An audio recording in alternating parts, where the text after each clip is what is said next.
everyone, am I audible and visible? Let me know, then we'll start.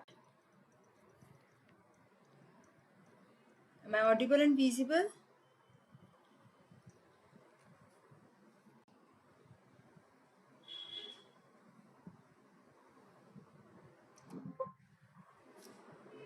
Okay, fine. Am I audible? Am I audible properly? Okay, good.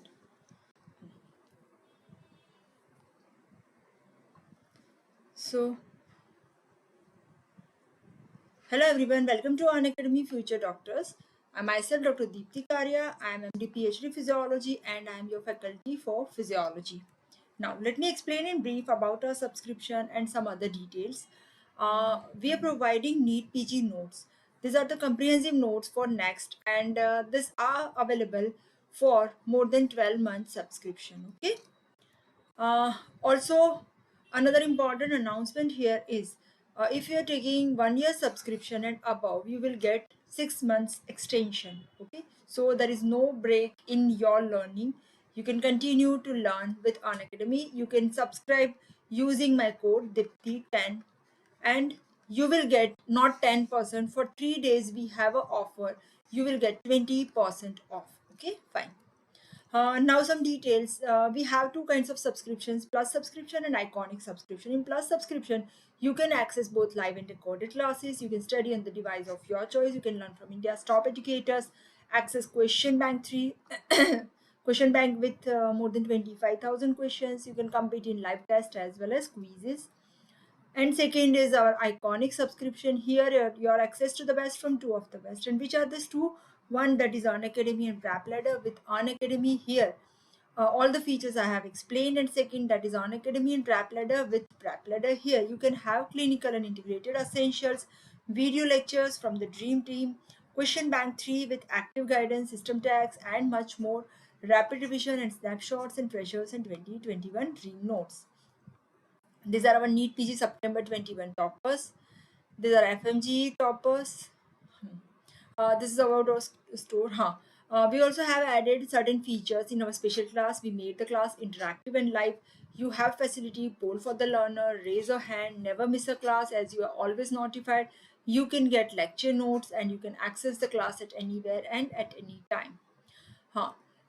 We have also started certain batches. This is the information for all these batches. One, that is NEET PG 2022 PYQ batch, previous year question batch, that is for 2 months, March 2nd to May 2nd. Then this is for 2 months only. Next batch, that is FMG comprehensive batch from 2nd March to 2nd May. This is also for 2 months we have started. So you can enroll according to your need. Okay. Focus FMG batch, if you are applying for Focus FMGE in November or December, this is the batch for you. 2nd March to 2nd November. This is for 9 months. Target Next September 2023 subject wise batch, that is for 1 year. If you are planning to appear next year in NEET PG, that is Next. Now the name is Next. NEET PG is now known as Next from 2023. So for that we have a batch for 1 year. NEET PG 2022 all educator revision batch is also there for 2 months from 2nd March to 2nd May. Okay, NEET PG 2022 PYQ batch, these are over for 15 days we have started. This is for 9 months. This batches are also available for 4 months. Now these are our NEET PG subscription. These are the rates, and rates, they are hiking soon. So grab this opportunity. We have this one opportunity for 3 days, 14th March to 16th March. You can get 20% discount if you subscribe using my code DIPTI10. Okay. So you will get 20%, not 10% discount. Okay. So grab this opportunity. Today is the last day, 12 till 12 midnight. You can have facility, you can have opportunity. Grab it and subscribe it now. Okay, now for today's test also I have generated code, and this is 018463. This is the code for today's test. How to join the quiz let me show you a video. You can see here, take a quick quiz option you have to open, then join a quiz option you have to select, and you have to enter not this code, you have to enter this today's code. That is, this code is not valid for today. Today's code is 0184. You can see 01846 and 3. Okay, so this way you can join the quiz also. Fine. Now let us start with today's topic, one of the very important topic. In my special class, I have taken circulatory shock, as well as you must have learned the topic. Today, we will discuss question answers from today's topic, circulatory shock, various types of shock, various stages of shock, very, very important question, clinically as well as practically, as well as a theory. Sometimes the question may be asked. Okay, so starting with the first question, what is circulatory shock? Okay, so the answer is circulatory shock. As I told you, shock, it is general terminology. Shock, like fever. Suppose I told you, what is fever? Fever means increased body temperature. This is just a definition. So what is shock? Shock defined as decrease perfusion. That is shock. And here, because of circulation, effect on the circulation, that is circulatory shock. So circulatory shock, that is defined as, it is a clinical syndrome characterized by, it is characterized by decreased tissue perfusion. Okay, and most of the time it is because of low cardiac output. Okay, and how, what are the clinical features of circulatory shock? Characteristic features: because of inadequate circulation, what happens?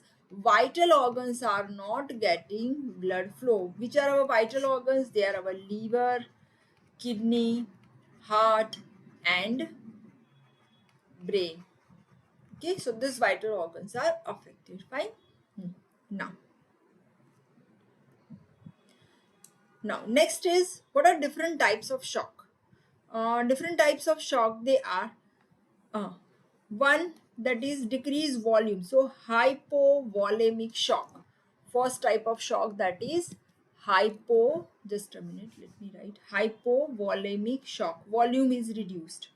Okay. Next, that is distributive shock. Distributive shock, or vasogenic shock, or low resistance shock. Okay, low resistance. Okay, third type of shock, that is cardiogenic shock. Cardiogenic shock, because of cardiac dysfunction. Third, cardiogenic. Fourth, that is obstructive shock. We will discuss obstructive shock. Okay, now next question, what is hypovolemic shock? The name itself suggests hypovolemia. Blood volume decreases. Blood volume decreases. And as blood volume decreases, venous return decreases. And as venous return decreases, you can see here, when venous return decreases, cardiac out, this is venous return, this is cardiac output. Cardiac output also decreases. And when cardiac output decreases, tissues are not getting blood flow. Tissue blood flow decreases. Okay. Next question, why hypovolemic shock is known as cold shock? Because of decreased tissue perfusion. Tissue perfusion decreases. So extremities, mainly limbs, extremities are cold. They are cold, and therefore this shock is known as cold shock. Okay. Next question, what are different types of hypovolemic shock? According to causes, hypovolemic shock, they are different types. One is hemorrhagic shock. If suppose there is hemorrhage, rupture of blood vessel, okay, either external or internal rupture, that results in hemorrhagic shock. Second cause is dehydration, fluid loss only, not the blood loss. Causes are fluid loss. Commonest causes are diarrhea, severe diarrhea, vomiting, okay, or Kidney diseases like diabetes mellitus, because glucose is lost, along with glucose, water is lost. Diabetes insipidus. What is diabetes insipidus? ADH is deficient, so urine volume increases. It may be as high as 6 to 8 liters per day. Normal it is 1 to 1.5 liters. Okay, and also sometimes maybe because of overuse of diuretics. Diuretics are taken in large amount, then also it produces this dehydration. Okay, and in case of burns also, because fluid is lost. So these are the causes of dehydration. Third is traumatic shock. As we all are knowing that trauma produces blood loss and hypovolemia. Surgical shock, surgical blood loss produces hypovolemic. Another important thing here in traumatic shock, one of the causes because of trauma, there is a neurogenic component of shock is also there. We will discuss. Neurogenic component is also present. Now, next.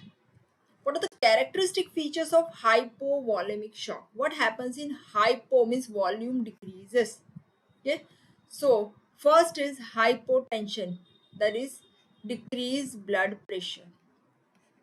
I have told you in my special class that यहाँ से start करना है, blood pressure, then pulse, then cold extremity. Okay, so decreased blood pressure, then rapid and steady pulse, that is tachycardia because of hypotension. Okay, skin becomes cold and pale and moist. Okay, that is because of decreased blood flow. Rapid and shallow breathing. Why? Because respiratory centers are stimulated because of hypoxia. Okay, thirst is intense, severe thirst. Why? Because of renal ischemia. Renal ischemia releases angiotensin 2, and this angiotensin 2 acts on the thirst center and it increases thirst. If the person is conscious, the person is having thirst. Okay, then restlessness and agitation, lethargy. Why? Because of CNS effects of this decreased blood flow. Lactic acids are produced, okay, because of anaerobic metabolism. Okay, oxygen is not available, metabolism becomes anaerobic, so there is lactic acidosis, and there is generalized vasoconstriction. All the blood vessels are constricted. Okay, now what are the effects of reflex warming in case of hemorrhagic shock? As we have discussed that here, in case of hemorrhagic shock, okay, what happens? There is sympathetic discharge. Okay, sympathetic discharge, it tries to bring the blood pressure normal. Hmm? But if we are doing warming, reflex warming, because of warming, this sympathetic discharge decreases. Okay, sympathetic discharge decreases, and that results in it will not it cannot increase blood pressure, so this is not allowed. As well as another applied aspect is if the animal is sympathectomized, sympathetic nerves are removed, sympathectomy, then blood loss more than 30% patient or the animal dies if the blood loss is more than 30%. Okay, so this is the effect of sympathetic nerves to prevent all the effects of shock. Okay, now next question, hypovolemic shock depends on which factors? Hypovolemia, that it depends on amount of blood loss. If amount of blood loss is very high, then effects are severe. Rapidity of blood loss, if there is rapid bleeding, shock symptoms they are early. And third very important factor is our compensatory mechanisms. Like you can see, mild to moderate hemorrhage, if hemorrhage is only 10 to 30% first and second stage here, mild to moderate hemorrhage, so and the person is healthy, all the compensatory changes they bring the blood pressure normal. But if severe hemorrhage, severe blood loss is there, what happens? There is collapse and death of the individual. Okay, so this is about.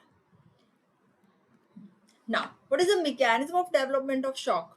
What happens here? You can see when volume decreases, decrease in the volume, venous return decreases, stroke volume also decreases, and cardiac output also decreases. So oxygen supply to the tissue decreases, and when oxygen supply decreases, anaerobic glycolysis is there. Okay, anaerobic glycolysis. And when there is anaerobic glycolysis, what happens? There is formation of lactic acid, and this lactic acid, it causes depression of myocardium.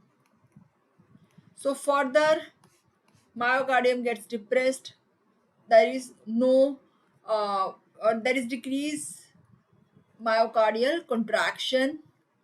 Okay, as well as another effect is this lactic acid also decreases peripheral vascular responsiveness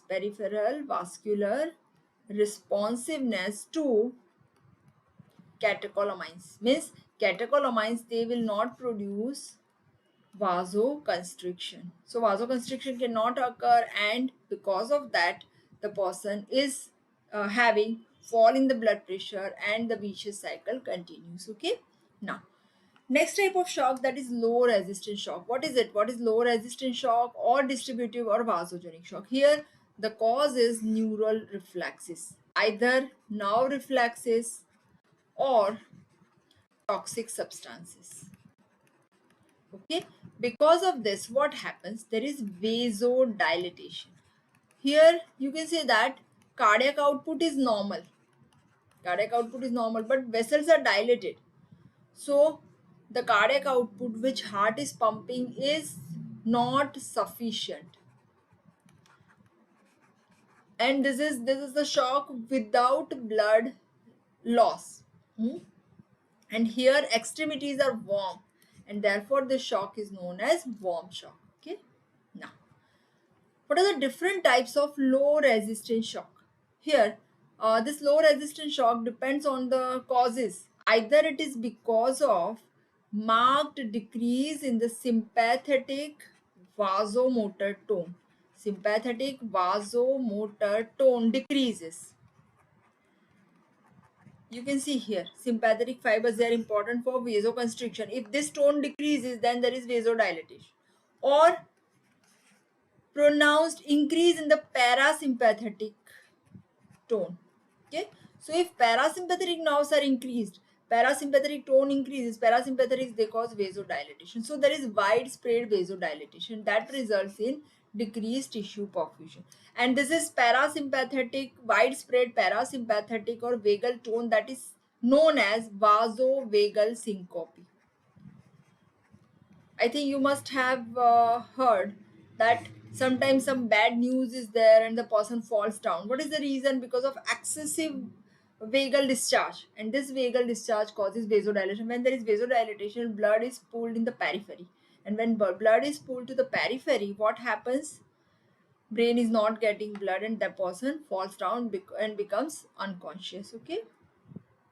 Now, what are the causes of neurogenic shock? Commonest causes are neurogenic shock occurs when there is deep general anesthesia.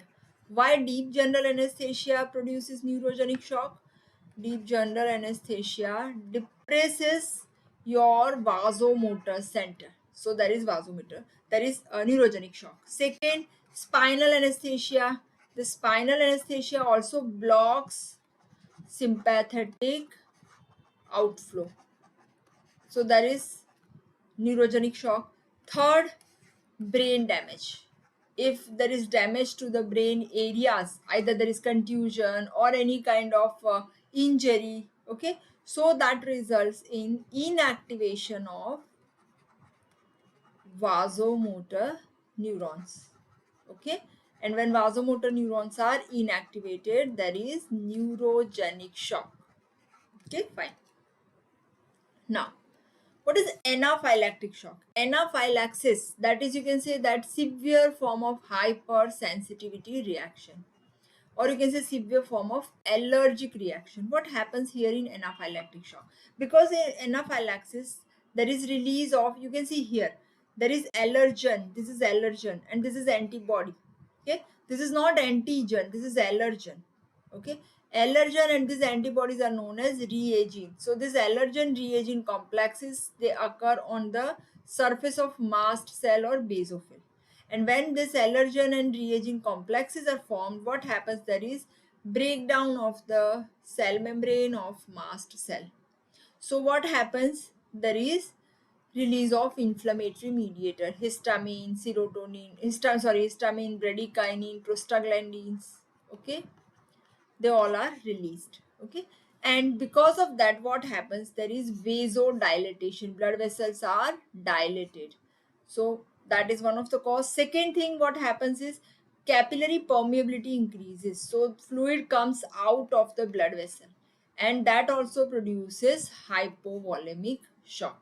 Okay, so this is anaphylactic shock. Very important. Another variety of the this low resistance shock, that is septicemic shock. What is septicemic shock? Here there is multiplication of bacteria. Bacteria, they multiply and they release toxins. Okay, now what happens by this? You can see here, this is bacterial infection, release of toxins. Okay, now these toxins, they cause high grade fever, and second thing is they cause vasodilatation and increase capillary permeability. So substances, they come out of the fluid comes out of the vessel, and that results in shock. Now, why septicemic shock is very important for clinician? Because septicemic shock is second most common cause of the death after cardiogenic shock. First type of shock, cardiac or cardiogenic cardio shock, that is identified by clinician, is cardiac shock, and second commonest is septic shock or septicemic shock. So this is very important clinically also. Now, what are the common causes of septicemic shock? One, that is infection in the peritoneum. This infection will spread everywhere. Okay, so that is one. Second, generalized body infection. Suppose infection is there in the skin, and skin is present throughout the body, so it will spread. Common generalized body infection producing bacteria, they are streptococci and staphylococci. Okay, or sometimes gas gangrene producing bacteria, these are gram negative bacteria, they also produce severe form of septic shock. Sometimes infection that is present in one organ, but now it spreads throughout the body, like infection in the kidney, urinary tract, and colon, and from which it will spread to throughout the body, and that results in septicemia and septicemic shock. Hmm? Now, very important thing, special features of septicemic shock. Very important special feature, because here there is bacterial growth, so there is high grade fever. This is not found in any other kind of shock. Okay, that is one. Second thing is peripheral arterioles are paralyzed. Okay, so when arteriolar paralysis is there, arterioles, they have sphincter that gets paralyzed. So what happens when there is paralysis of arterial sphincter? There is marked vasodilatation. Blood vessels are dilated. Okay. Here cardiac output is not reduced. Sometimes it may be increased. Okay. Sluggishness of the blood flow gets slow. RBCs are agglutinated. Okay. And there is widespread blood coagulation, intravascular coagulation, that is known as disseminated intravascular coagulation. Next type of shock, that is endotoxic shock. What is endotoxic shock? Here, because of the release of the endotoxins, some bacteria, they release toxin inside the body, and these are your gram negative bacteria, and they cause vasodilatation, myocardial contractility decreases, and third is increased capillary permeability, so fluid comes out. Okay, and that results in symptoms of the shock. Now, next type of shock, that is cardiogenic shock. Here, that is because of decreased pumping ability of heart.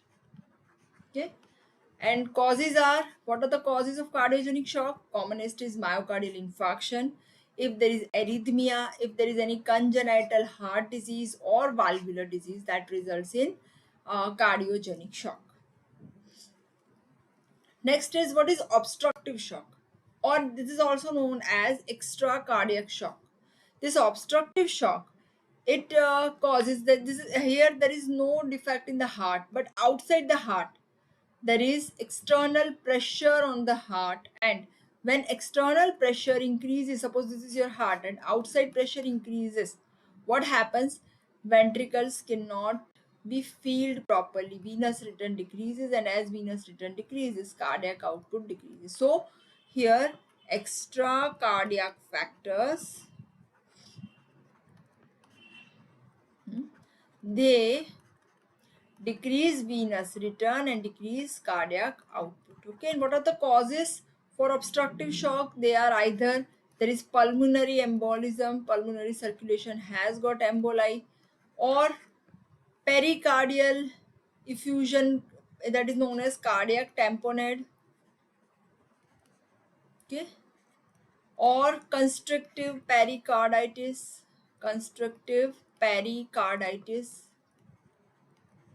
Okay, or pneumothorax, air is there in the pleural cavity, pneumothorax. Okay, so these are all the causes for extracardiac shock. Now next is, what are different stages of shock? Okay, depending on the severity of the circulatory shock, there are three stages. Okay, you can see here one. First stage, you can say that this is non-progressive stage, means changes of the shock, they are not progressive, or it is also known as compensated stage. Second stage, that is progressive shock, okay, or non-compensated stage. And third stage is refractory stage, we will discuss. Now, what is the first stage? This is also known as non-progressive stage. Okay, what is first stage? Non-progressive stage. It is also known as compensated stage of the shock. Okay, or initial stage. Here what happens?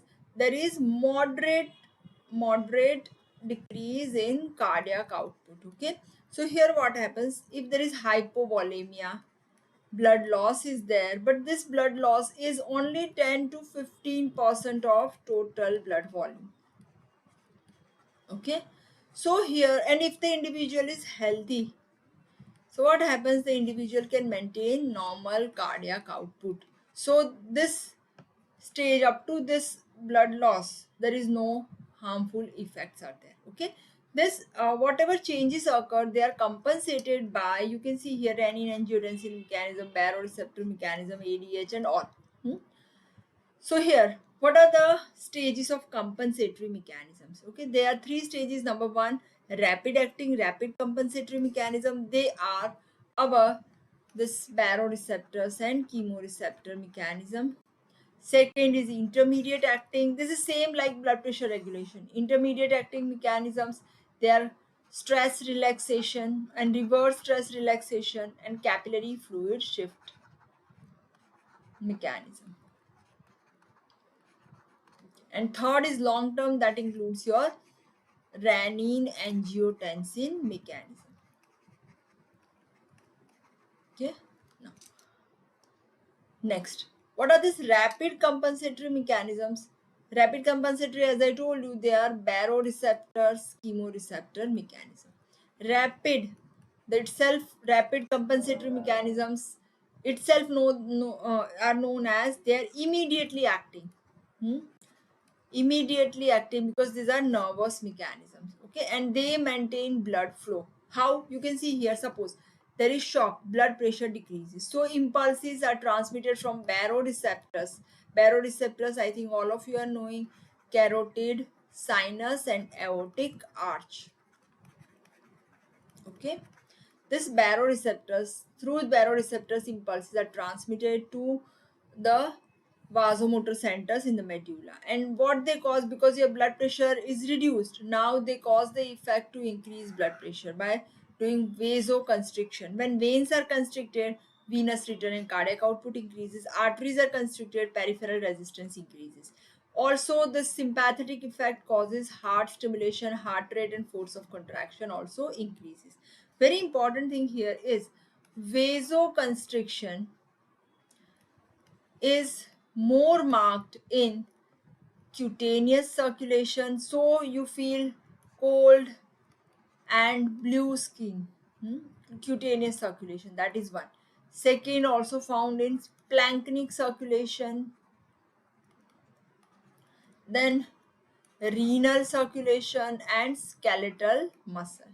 In all this, we have vasoconstriction because vital organs, they require blood flow. So here this blood flow is reduced. Okay. Now, next is, what is the mechanism of action of rapid acting mechanism? Means how do they work? Rapid acting mechanism, as we have discussed, they cause vasoconstriction in your cutaneous, splanchnic, okay, then skin and renal circulation. Okay, so what happens? Blood flow to these tissues are reduced, but blood flow to vital organ increases. Vital organs are our heart, brain, kidney, liver. Okay, so this is increased. Okay, and these are the mechanisms you can see here. These are your baroreceptors mechanism, these are your chemoreceptors mechanism, and CNS ischemic response also we will discuss. So now next is, what is chemoreceptor reflex? Chemoreceptors, the name itself suggests, when there is acute hemorrhage, what happens? RBCs are lost. So when RBCs are lost, oxygen carrying capacity decreases. So you can say here there is anemia. Okay, and along with that hypoxia is also there. Khushi, what happened? Khushi Mishra, don't wanna study? Good night. You are telling me good night. You have to study, beta. Huh? Not to say good night. Continue. Hypoxia is also there. Anemia is also there, and because of all this, circulatory shock is one of the very important question. Huh? You just have to say good night in your exams also. If you are telling me here.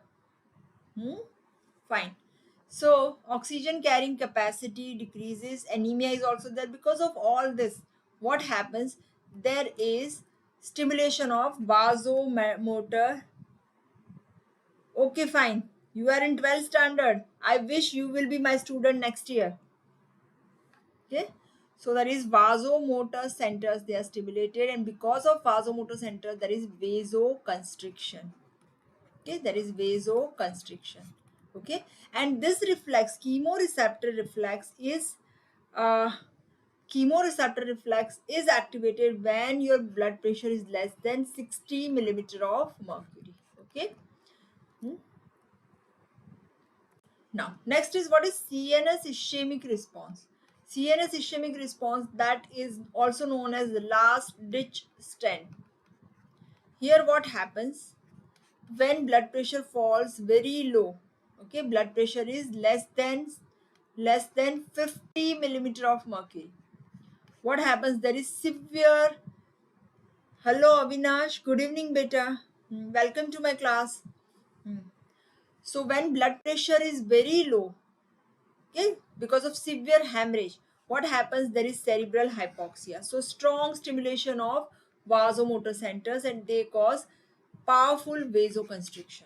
So this is your last ditch strength. This is also one of the very important mechanism to regulate blood pressure in case of shock. Okay, so now what are the effects of this compensatory mechanism? As we are talking about first stage of shock. This first stage is, those who are coming new, for them I'm telling that first stage of shock, that is known as non-progressive and compensated shock. Okay, here what happens? Your baroreceptors, chemoreceptors, CNS ischemic response, all of this, they try to bring the blood pressure normal. Okay, fine. So what are the effect of this compensatory mechanisms? Here there is generalized vasoconstriction. All the blood vessels are constricted. You can see here. Vasoconstriction. Not only vital organs, brain and heart's blood vessel are not constricted. Plus adrenal medulla is stimulated, so large amount of catecholamines are synthesized. Okay.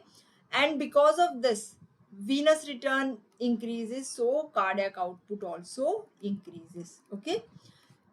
Along with that, the person is having stimulation of respiratory center also, so there is rapid shallow breathing. Also the person is having stimulation of CNS reticular activating system, so person cannot sleep, restlessness, apprehension, irritability, all are the other symptoms.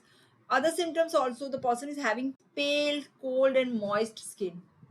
Okay, you can see here restlessness, excessive thirst, rapid 3D pulse, loss of consciousness, pale blue moist skin, shallow breathing, okay, person prone to nausea and vomiting, okay, cyanotic tinge because of the extraction of oxygen from the blood.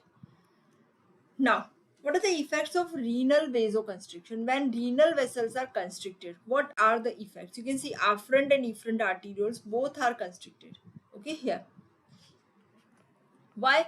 Because first of all, blood flow to the kidney tissue decreases. So when blood flow to the kidney tissue decreases, there is renal ischemia. It releases angiotensin 2. And when angiotensin 2 is released, what are the effects? First of all, thirst centers are stimulated. Second thing, that is arteriolar afferent and efferent arterioles are constricted. And because of this constriction, urine output decreases. This is oliguria, one of the important symptom of shock. If you wish to know that whether the shock is progressive or not, you just have to measure urine output. Sodium ions are trying to be retained, sodium retention is there, nitrogenous substances, waste products are also retained, so it produces uremia, and in later stage, tubules are damaged and that results in renal failure. Okay. Now, what are the so this we have discussed rapid compensatory mechanism. Now next is intermediate compensatory mechanisms. What are intermediate compensatory mechanism? Here renin angiotensin mechanism is also there, intermediate and long acting, and reverse stress relaxation and capillary fluid shift mechanism. What is this? Here in reverse stress relaxation, what happens when blood flow decreases? Blood vessels are not relaxed, now they are constricted to maintain the blood pressure. So this is reverse stress relaxation. Stress relaxation means when blood pressure increases, stress causes relaxation of vessel. Here lack of blood volume causes reverse effect. Okay, and capillary fluid shift, here what happens? The fluid is shifted from interstitial space to inside the capillary to increase blood volume. So these are intermediate mechanisms. Third, long-term compensatory mechanisms. Here these are to maintain plasma volume and proteins. After 12 to 72 hours, this requires at least 12 to 72 hours, and after moderate hemorrhage, these mechanisms are acting. Okay. Here rapid entry of albumin, which is pre-formed from the extravascular stores. Also there is restoration of red blood cell. Why? Because of hypoxia, erythropoietin is released. Erythropoietin is released from peritubular capillary epithelial cells. Okay, and it increases production of erythropoietin. So RBC production increases, but this requires 10 days. Okay, and normal cell mass production, that requires 4 to 8 weeks. Okay, so this is again the mechanism. Now, so this is about first stage of shock. We have discussed this one. First stage, what happens here? When blood loss is mild, only 10 to 15%. Hello Avinash, thank you, thanks for the compliment. Okay, so first stage of shock is when blood loss is only 10 to 15%. Okay, all the compensatory mechanisms, they bring blood pressure normal. But suppose if the person is having blood loss 15 to 25% of volume, 15 to 25% volume means, suppose your blood volume is 5 liter and you have, the person is having hemorrhage and blood loss is 15% or 20%, you can say 20% means 20% of 5 liters, so 1 liter of blood is lost. Okay, so what happens now? These compensatory mechanisms, they cannot work. Okay, so there is progressive shock. Okay, now what happens in progressive shock? There is positive feedback mechanism, and here very important thing is, if this positive feedback mechanisms they set, this shock goes to your third stage. Third stage is known as refractory stage. Refractory stage means none of the mechanism can save the patient. So we have to stop the shock in this second stage. Okay.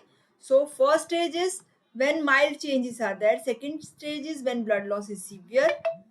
Then your changes are also increasing, positive feedback mechanism. So here is, in this stage we require therapeutic intervention. And why? To prevent this positive feedback mechanism, this to prevent this vicious cycle. Okay, fine. Now, so now which are this positive feedback mechanism? They occur cycles, they occur in the shock. Okay, very important. Three important cycles are there, you have to remember. One is cardiac failure. What happens here when blood pressure falls because of blood loss or any other hypovolemia? Okay, blood pressure decreases. Okay, here mainly when diastolic pressure also decreases, coronaries are not getting blood flow. Okay, coronary blood flow is also reduced, so heart is not getting nutrition. So now heart cannot pump. So when heart cannot pump, further decrease in the cardiac output, further decrease in the blood pressure, further decrease in the coronary circulation, further decrease in the cardiac output. So you can see here, this is your first positive vicious cycle, which we have to break. Otherwise what happens, the person will go in refractive shock. Okay, next vicious cycle, that is vasomotor failure. What is this vasomotor failure? You can see here, I will explain here.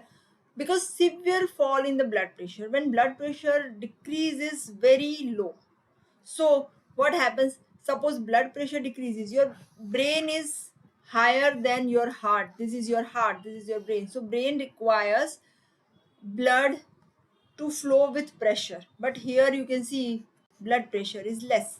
So cerebral ischemia, ischemia means decreased blood flow to brain. So brain is not getting blood flow.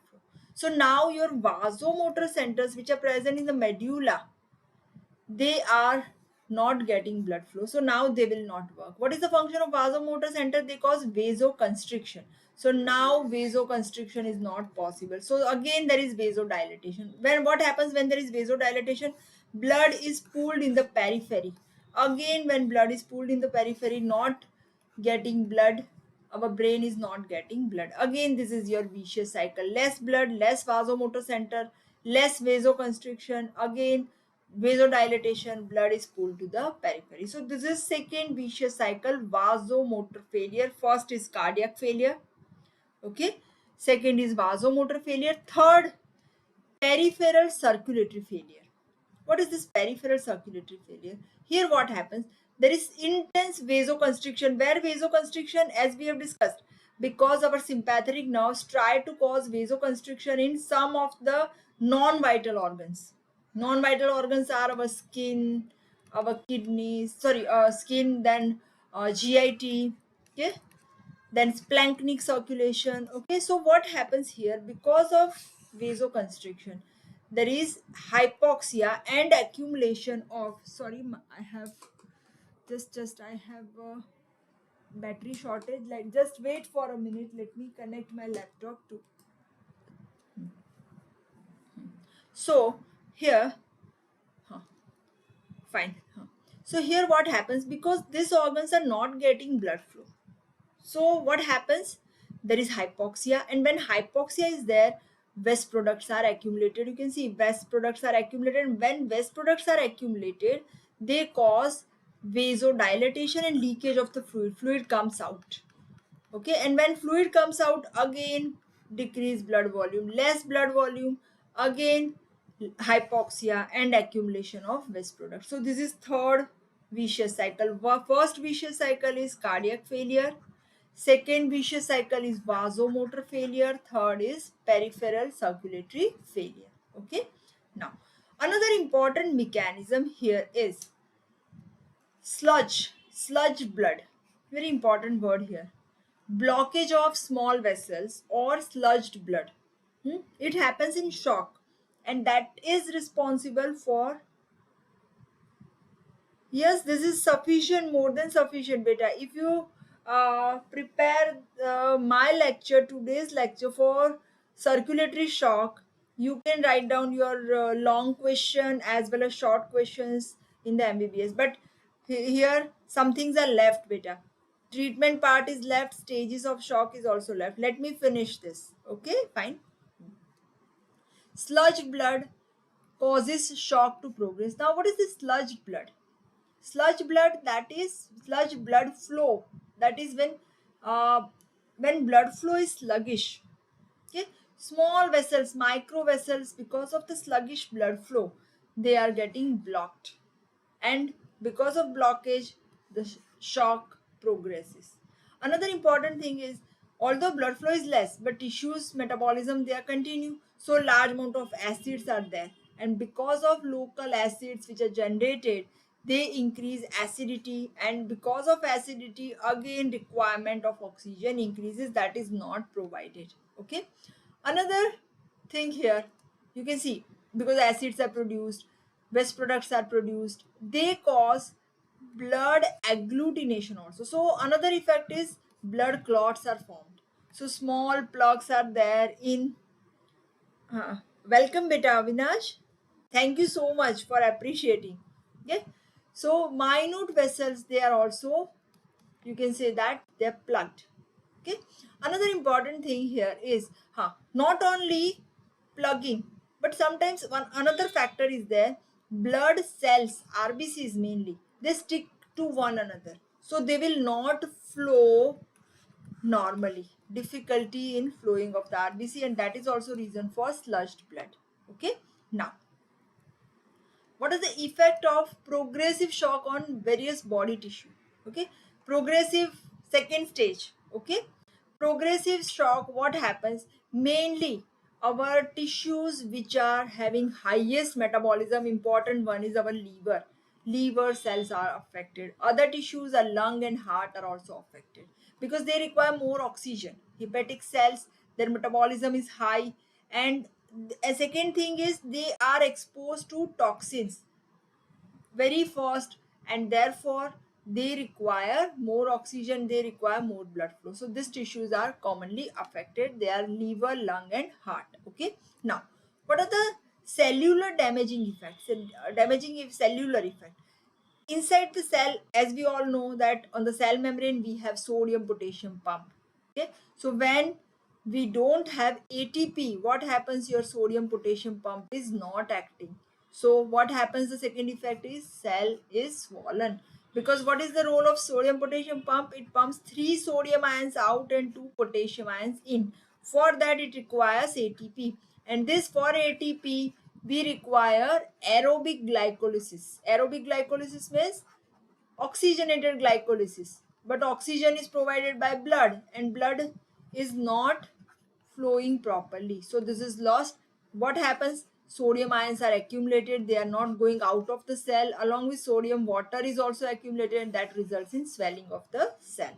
Okay, another, mitochondria also generates ATP, but mitochondrial activity is also reduced, mainly liver cells and other cells also. So these are the cellular effects. Another important effect of shock, that is lysosomes. In our cell we have lysosomes. When they are broken down, lysosomal enzymes are released, and these enzymes are hydrolytic enzymes, so they cause destruction. So that is also cellular effect. Metabolism of glucose is affected, insulin activity is reduced, so the person is having elevated blood sugar level. Okay, because of decreased delivery of oxygen, oxidative metabolism, now instead of aerobic, these metabolisms they become anaerobic, so lactic acid is produced. Blood flow is sluggish, so carbon dioxide and H plus ions are accumulated, so there is acidosis, and acidosis causes further vasodilatation. Okay, so this is, again you can see, this is a vicious cycle. You can draw this diagram. This is very good diagram for circulatory shock. I have taken from the standard textbook Guyton and Hall. This is a diagram from Guyton. You can take this. As I told you, whenever you are writing answer in your exam, always draw the diagram from standard textbook. You can see here, cardiac output decreases, blood pressure decreases, blood flow decreases. So cardiac nutrition is reduced, tissue nutrition is reduced, and as we have discussed, there is intravascular clotting. Tissue nutrition when decreases, Brain nutrition, as I told you, there is vasomotor failure, there is decreased nutrition to vascular system, there is peripheral failure, permeability increases, and tissue ischemia releases toxins. And because of all this, again, blood volume is decreased and venous return is reduced. So further decrease in the cardiac output here. This is the vicious cycle. Okay, fine. Now, last stage of shock. So this is First stage is non-progressive or compensated. Second stage is progressive or non-compensated. And third stage is refractory stage. Refractory stage means if now this stage, progressive stage, we have not treated the patient. What happens now? It will go in the refractory stage. Why? As I told you, three positive feedback mechanisms are there. They are getting set, and that results in refractory shock. Okay, so all the therapeutic now in this stage, what happens? Whatever treatment we are giving, the person is not responding. That is known as refractory to the treatment, refractory shock. Okay, now. What are the causes for refractiveness? That is main important cause is because the high energy phosphates are not produced mainly in the liver and heart, and sodium potassium pump is not active. Okay, so this is the main cause for the refractiveness. Okay, tissue damage, as I told you, which tissues they are damaged, mainly necrosis of the cell occur, mainly tissues damaged their kidneys and lungs. So there is shock lung syndrome, there is respiratory distress because of shock, also tubular necrosis is there, and that results in renal failure and uremia. Okay, now very important part of the shock, that is general measures of treatment. Which are the general measures we have to take when some patient comes to your OPD or hospital with the symptoms of shock? Okay, first is that the patient should be kept at room temperature.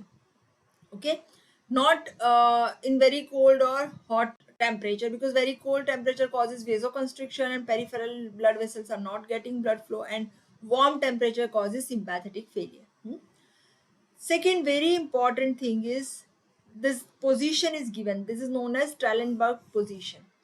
You can see raising the foot end around 6 to 12 inches. Why? Because to provide blood to the brain tissue. This is very important. First measure we have to take for the treatment of shock. This is also you can do if somebody falls down because of neurogenic shock. You might have experienced that in your anatomy lecture hall. Somebody may fall down. This is also because of peripheral pooling of the blood because of prolonged standing. So this position to be given to prevent the symptoms, exaggerated symptoms. Then in which type of shock fluid therapy is useful? Fluid replacement therapy is commonly useful in hemorrhagic shock. Okay, hemorrhagic shock, if there is hemorrhage, blood is given. If there is burns, plasma is also given. Okay, and sometimes dextran is given. Dextran is volume expander. It remains in the circulation and it increases volume. If the person is having burns, as I told you, plasma and dextran are given. If there is dehydration, only fluid is given. Ringer lactate solution. Ringer lactate solution is given.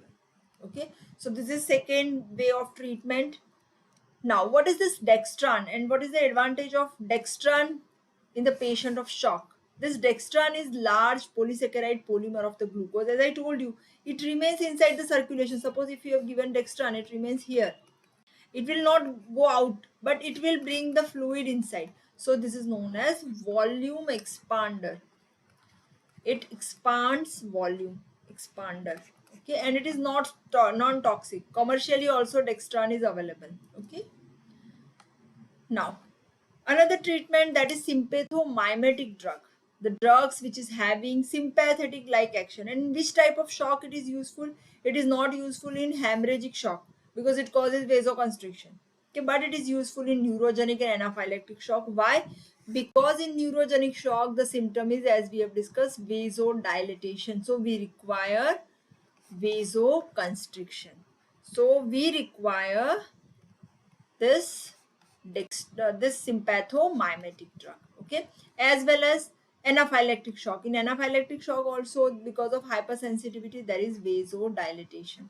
So to prevent this, we can give sympathomimetic drug. Commonly sympathomimetic drugs given in the shock patient is norepinephrine, epinephrine and dopamine mainly, because dopamine stimulates heart as well as it has peripheral effects.